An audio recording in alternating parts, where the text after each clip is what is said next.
Hi, I'm Michael Behr. I'm renewables reporter at Energy Voice.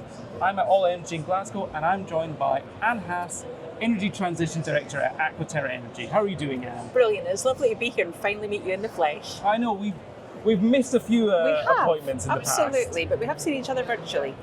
So now that we're here, it's lunchtime, day one. Yep.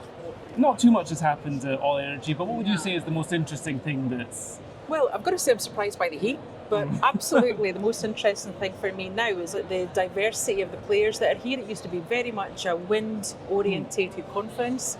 Now we see hydrogen, we see solar, and we're even seeing other countries outside the UK taking part. So I've seen stands for Saudi Arabia, for example, so I'm going along to have a chat with them later.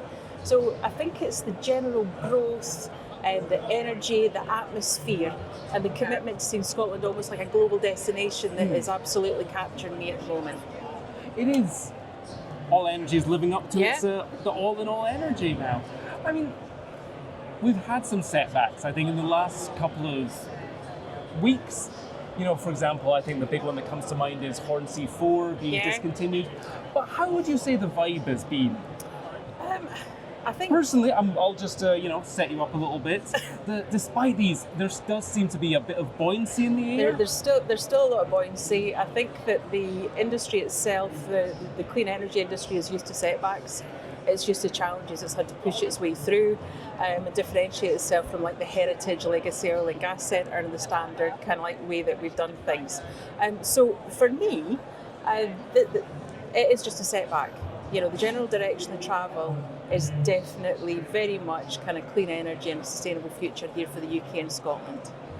And what would you say is probably the biggest story going on in the energy industry right now? I mean, I think as you covered the supply chain issues, meaning effectively a lot of the large players are deciding to either shelve or push potential projects to the right.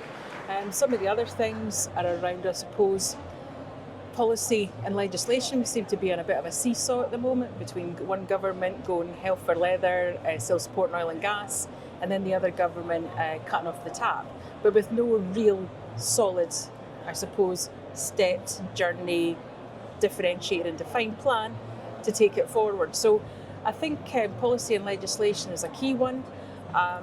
Grid connection and distribution continues to be an absolute problem for the sector, and I think also we are in danger of losing a whole older generation and younger generation by not having a combined plan to capture their skills, reskill and upskill from you guys. How do you see these challenges being met?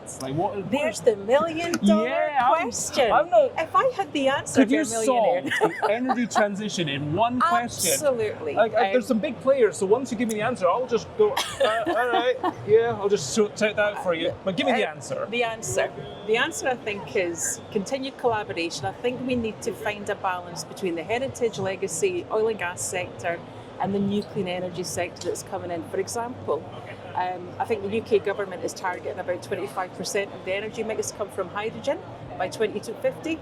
There's no way we're going to do that without some form of collaboration between old and new and some form of balance and support from a policy and regulation perspective.